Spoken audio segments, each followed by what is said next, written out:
Hello বন্ধুরা, আমি তরুণী। তো আজকে একটা টিউটোরিয়াল ভিডিও নিয়ে চলে এসেছি তোমাদের জন্য। তো কিভাবে SIR ফর্মটা ফিল আপ করবে এটাই আমি গাইড করেছি। তো মোটামুটি ভিডিওটা যদি ভালো লেগে থাকে সবাই লাইক শেয়ার করবে, কমেন্ট করবে। তো মোটামুটি চলো ভিডিওটা শুরু করে যাক।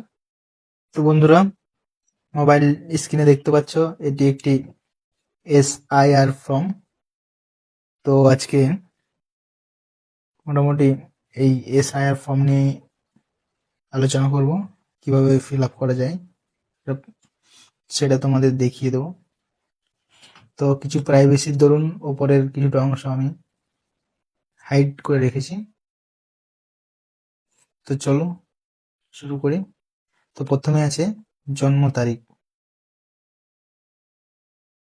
তারিখ মাস বছর হিসাবে বসাতে হবে। অর্থাৎ প্রথমে তারিখটা, তারপর মাস এবং কোন বছর জন্ম হয়েছিল সেই সালটা এখানে লিখে দিতে হবে। এরপর আসে আধার নম্বর, আধার নম্বরটা ঠিক সোজাসুজি লিখে দিতে হবে ওখানে। এরপর আসে মোবাইল নম্বর, ওই ব্যক্তির মোবাইল নম্বরটি লিখে দিতে হবে সোজা করেতে। অভিভাবকের নাম, অর্থাৎ তার বাবার নামটা এখানে লিখে দিতে হবে। এরপর আছে অভিভাবকের এপিক নাম্বার, এখানে তার অভিভাবকের এপিক নাম্বারটি লিখে দিতে হবে। এরপর লেখা আছে মায়ের নাম, অর্থাৎ ওই ব্যক্তির মায়ের যা নাম তার সোজাসুজি ঘরেতে লিখে দিতে হবে এখানে, এবং মায়ের এপিক নাম্বারটি লিখে দিতে হবে। এরপর আছে স্বামীর নাম বা স্ত্রীর নাম, অর্থাৎ এখানে একটু বোঝার বিষয় আছে, সে ব্যক্তি যদি পুরুষ হয় তাহলে তার স্ত্রীর নাম এখানে লিখে দিতে হবে, এবং সেই ব্যক্তি যদি মহিলা হন তাহলে তার স্বামীর নাম এখানে লিখে দিতে হবে, এবং তাদের এপিক নাম্বার এখানে লিখতে হবে। এরপর মেন যে বিষয়টা হলো এই দুটো পার্ট, এই দুটো পার্ট নিয়ে একটু ভালোভাবে আলোচনা করতে হবে। তো প্রথম পার্ট হচ্ছে এই যে পার্টটা বাম দিকে, ফর্মের বাম দিকে যে পার্টটা, এই পার্টটা শুধুমাত্র যারা 2002 সালে ভোট দিয়েছিলেন বা যাদের 2002 সালের ভোটার লিস্টে নাম আছে একমাত্র, তারাই এই পার্টটা পূরণ করতে পারবে।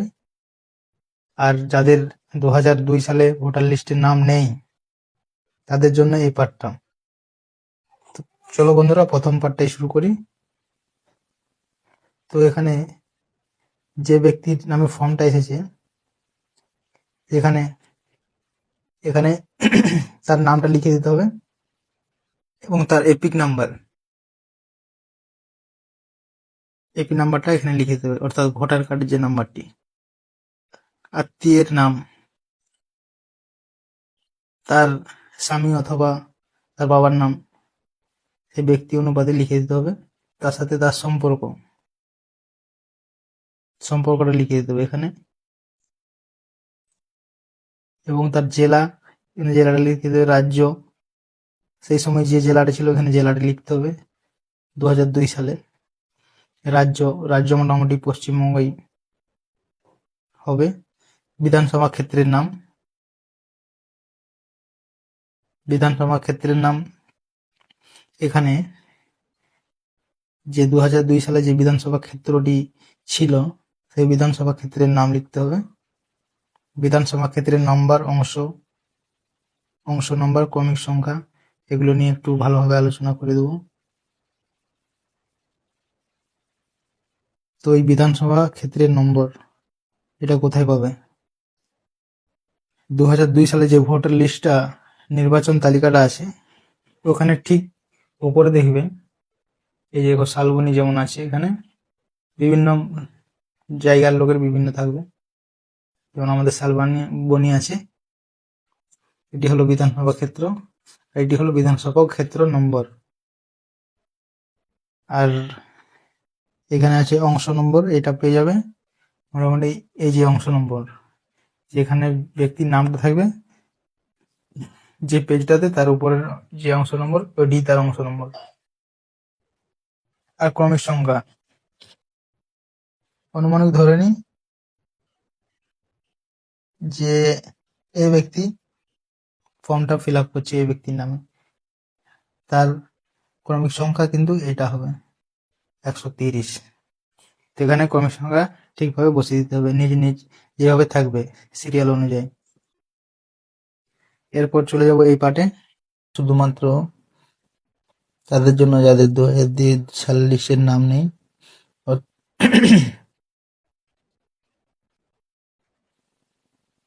তো প্রথমেই নামের জায়গায় যে ব্যক্তির নামে ফর্মটি আছে তার পিতার নাম লিখে দিতে হবে এখানে, তার এপিক নাম্বার এবং আত্মীয় অর্থাৎ